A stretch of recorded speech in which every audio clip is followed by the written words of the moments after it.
से प्यार होला आसिन महीनवा करिहाना झमेला।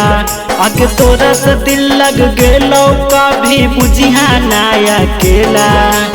तोरा से प्यार होला आसिन महीनवा करिहाना झमेला।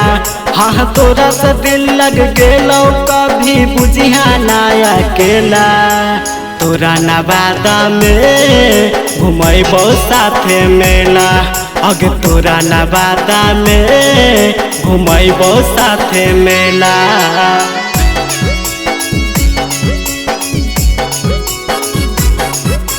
Music by DJ Sarfaraz.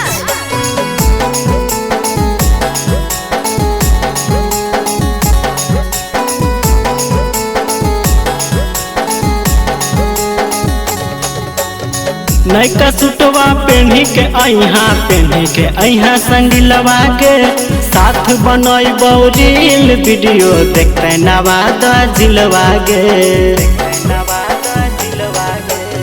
नैका सुटवा पेन्ही के अइहा संगिलवा के साथ बनैबो रील वीडियो देखते नवादा जिलवा गे।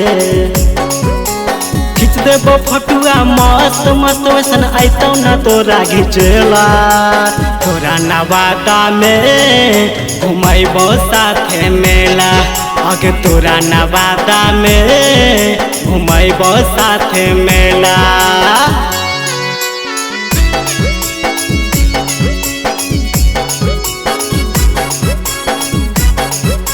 Recording by Apara music Nawada.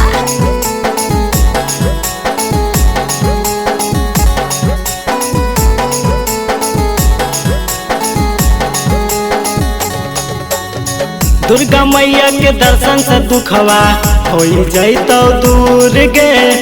जय माता दी बोलत जैबै धनपुरी से गोविंदपुर गे। दुर्गा मैया के दर्शन से दुखवा हो जैतौ दूर गे। जय माता दी बोलत जैबै धनपुरी से गोविंदपुर गे। बुझ गही लागो तू शिशु पलवा जा चाहो बोलेला। तोरा नवादा में घुमैबो साथ मेला।